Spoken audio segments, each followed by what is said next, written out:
বিসমিল্লাহির রহমানির রহিম। সুপ্রিয় দর্শক শ্রোতা মণ্ডলী, আমি ডাক্তার এস.এম. আসাদুজ্জামান জুয়েল আপনাদের সবাইকে জানাচ্ছি সালাম ও শুভেচ্ছা। সুধী দর্শক শ্রোতা, প্রতিদিনের নিয়ে আজকে আপনাদের সামনে হাজির হয়েছি আমাদের নিয়মিত অনুষ্ঠান আজকের সংবাদপত্র দৈনিক সিলেটের ডাকের প্রধান শিরোনাম নিয়ে। সুপ্রিয় দর্শক শ্রোতা, আজ বুধবার 15ই মাঘ 1431 বাংলা, 28শে রজব 1446 হিজরি, 29শে জানুয়ারি 2025। এবার দৈনিক সিলেটের একটা আজকের প্রতিবেদন নিয়ে আমরা চোখ বুলাতে চাই।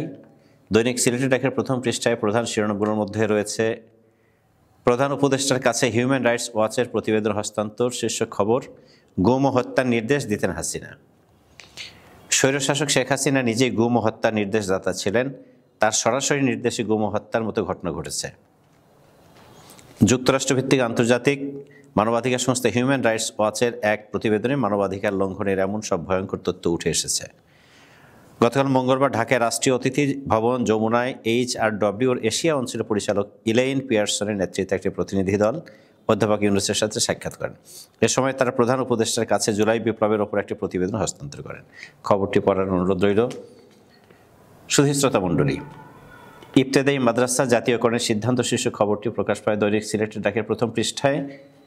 এতে বলা হয়, শিক্ষকদের টানা 10 দিন আন্দোলনের মুখে দেশের নিবন্ধনভুক্ত সব স্বতন্ত্র ইবতেদায়ী মাদ্রাসা জাতীয়করণ করার সিদ্ধান্ত নিয়েছে শিক্ষা মন্ত্রণালয়। পর্যায়ক্রমে এসব মাদ্রাসা জাতীয়করণ করা হবে। সারা দেশে ট্রেন চলাচল বন্ধ শীর্ষক দ্বিতীয় লিড নিউজটি প্রকাশ পায় দৈনিক সিলেটের ডাকে। সিলেটের যাত্রীদের চরম দুর্ভোগ, বিকল্প বিআরটিসি বাস সেবা গ্রহণে যাত্রীদের অনাগ্রহ।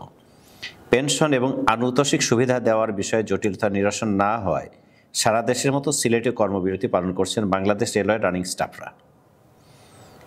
গতকাল মঙ্গলবার সকাল থেকে সিলেট রেলওয়ে স্টেশন থেকে কোনো ট্রেন ছেড়ে যায়নি। এতে করে চরম বিপাকে পড়েছেন রেলযাত্রীরা।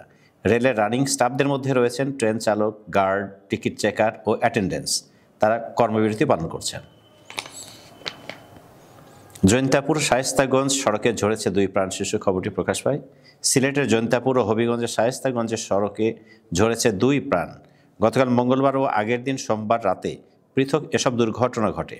নিহতদের মধ্যে গাড়ি চালক ও প্রাণ RFL কোম্পানির এক কর্মচারী রয়েছেন। চাঁদার হাত বদল হলেও চাঁদাবাজি বন্ধ হয়নি, সার্জিস আলম বলেছেন।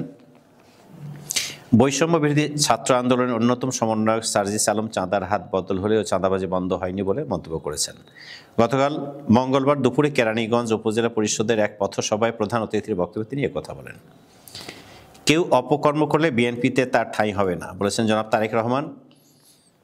অপকর্মে জড়িত দলের কোনো নেতাকর্মীকে এক চুল ছাড় দেওয়া হবে না বলে হুঁশিয়ারি দিয়েছেন বিএনপির ভারপ্রাপ্ত চেয়ারম্যান তারেক রহমান। সাতক্ষীরা শহরের তুফান কনভেনশন সেন্টারে গতকাল মঙ্গলবার বিকেলে রাষ্ট্র কাঠামো মেরামতের রূপরেখা 31 দফা বাস্তবায়নে কর্মশালা শেষে প্রশ্নোত্তর পর্বে ভার্চুয়ালি যুক্ত হয়ে তারেক রহমান এই কথা বলেন। বিএনপির ভারপ্রাপ্ত চেয়ারম্যান বলেন, বিএনপির প্রতি জনগণের আস্থা ধরে রাখতে বিশৃঙ্খলাকারীদের বিরুদ্ধে কঠোর ব্যবস্থা নেওয়া হবে। কেউ অপকর্ম করলে বিএনপিতে তার ঠাঁই হবে না। খবরটি পড়ার অনুরোধ রইল। সুধীবৃন্দ, দৈনিক সিলেটের ডাকের 4র্থ পৃষ্ঠায় প্রধান শিরোনামগুলোর মধ্যে রয়েছে সাবি প্রভৃতি 24-এর শহীদদের স্মরণ। জাতীয় স্বার্থে সকলকে ঐক্যবদ্ধ থাকতে হবে, ডক্টর সাজেদুল করিম।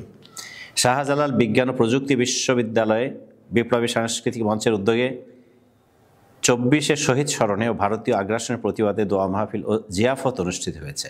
গতকাল মঙ্গলবার বেলা 11:30 বিশ্ববিদ্যালয়ের কেন্দ্রীয় মিলনায়তনে বিপ্লবী সাংস্কৃতিক মঞ্চ এর আয়োজন করে। জিয়াফত ও দোয়া মাহফিল অনুষ্ঠানে প্রধান অতিথি হিসেবে উপস্থিত ছিলেন বিশ্ববিদ্যালয়ের ভারপ্রাপ্ত উপাচার্য অধ্যাপক ডক্টর মোহাম্মদ সাজেদুল করিম। দেশের শিক্ষা ব্যবস্থা ও প্রতিষ্ঠানগুলো ধ্বংস করেছে ফ্যাসিবাদীরা, কাইয়ুম চৌধুরী। সিলেট জেলা বিএনপির সভাপতি আব্দুল কাইয়ুম চৌধুরী বলেছেন, ফ্যাসিস্ট আওয়ামী লীগ গত 17 বছরে এদেশের শিক্ষা ব্যবস্থা ও দেশের প্রতিটি শিক্ষা প্রতিষ্ঠানকে ধ্বংস করে দিয়েছে। উদ্ভট শিক্ষানীতির কারণে মেধাবী শিক্ষার্থীরা প্রকৃত মেধায় মূল্যায়িত হচ্ছে না।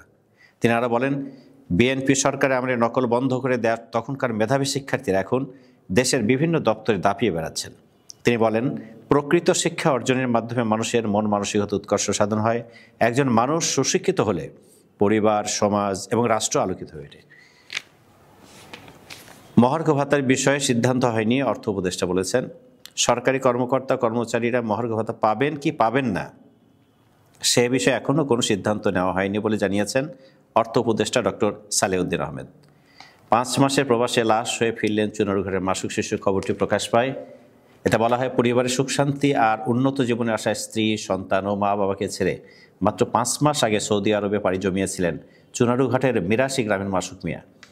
প্রবাসে চাকুরি করে পরিবার পরিজন নিয়ে ভালোই কাটছিল তার জীবন, কিন্তু সড়ক দুর্ঘটনায় সব কিছু তছনছ করে দিল মাসুকের।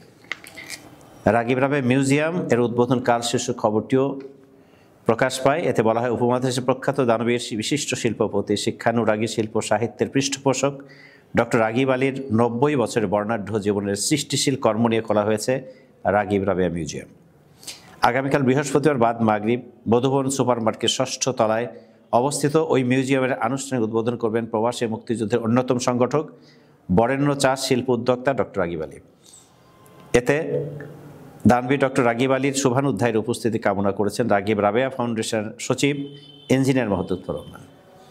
ইহকালীন কল্যাণ ও পরকালীন মুক্তিতে মিরাজের নির্দেশ অনুসরণ করতে হবে বলেছেন মাওলানা হাবিবুর রহমান।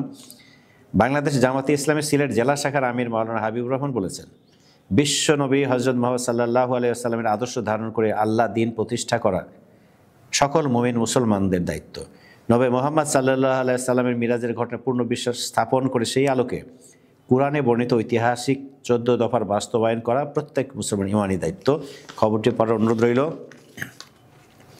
ডিআইজি বাতেনের অবৈধ পশুর হাট স্থানান্তরের দাবিতে মধ্যনগরে মানববন্ধন। এতে বলা হয়, সুনামগঞ্জের মধ্যনগরে ফ্যাসিবাদী সরকারের সুবিধাভোগী ও শহীদ আবু সাইদ হত্যা মামলার আসামি বরখাস্তকৃত রংপুর রেঞ্জের সাবেক ডিআইজি আব্দুল বাতেন ও তার পরিবারের ক্ষমতা বলে শিক্ষা প্রতিষ্ঠানের মাঠে অবৈধভাবে প্রতিষ্ঠিত পশুর হাট স্থানান্তরের দাবিতে মানববন্ধন কর্মসূচি পালিত হয়েছে।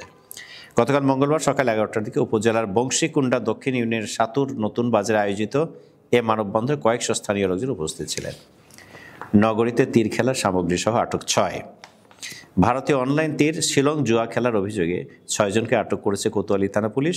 গত সোমবার রাত 11:30টার দিকে নগরীর কালীঘাট এলাকা থেকে তাদের আটক করা হয়। সুধীবৃন্দ, আরও রয়েছে, ইসলামী রাষ্ট্র প্রতিষ্ঠার মাধ্যমে মানুষের অর্থনৈতিক মুক্তি সম্ভব বলেছেন মোহাম্মদ ফখরুল ইসলাম।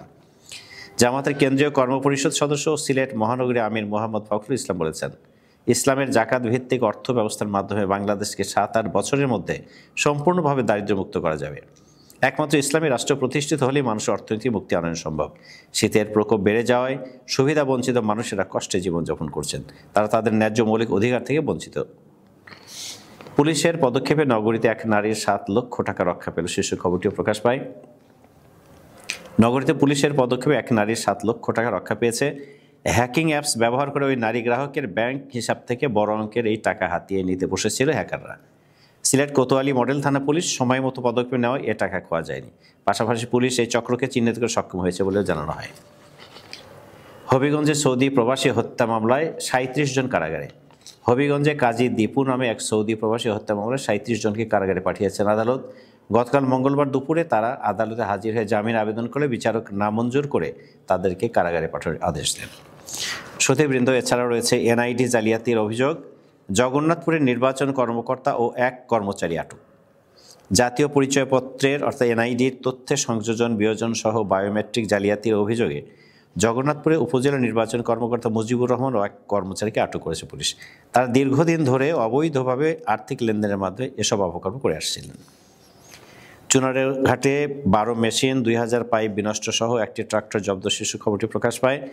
জানা যায়, চুনারুঘাটে অবৈধভাবে বালু উত্তোলন করায় 12টি মেশিন ও 2000 পাইপ বিনষ্ট সহ একটি ট্রাক্টর জব্দ করা হয়েছে। সুধীবৃন্দ, এই ছিল আজকে দৈনিক সিলেটের ডাকের প্রধান শিরোনাম। বিস্তারিত জানতে ভিজিট করুন www.siletedak.com.bd। তো যাবার আগে আবারও আপনাদের সবাইকে জানাচ্ছি সালাম ও শুভেচ্ছা। সবাই ভালো থাকুন, সুস্থ থাকুন, এই কামনায় আল্লাহ হাফেজ।